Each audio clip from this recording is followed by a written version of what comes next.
Here's an introduction to Born-Haber cycles, and the simplest way which you can represent a Born-Haber cycle is like a Hess cycle.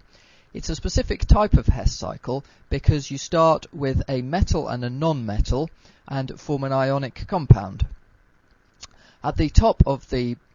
cycle are unbonded gaseous ions, and therefore to get from the starting materials, the metal and the non-metal, to the unbonded gaseous ions, we need to break the bonds, break all the bonds in the metal, break all the bonds in the non-metal, form gases, so for a metal to go from a solid to a gas, for a non-metal that might not be necessary, and form positive and negative ions. So the metal will lose electrons and become positive, the non-metal will gain electrons and become negative.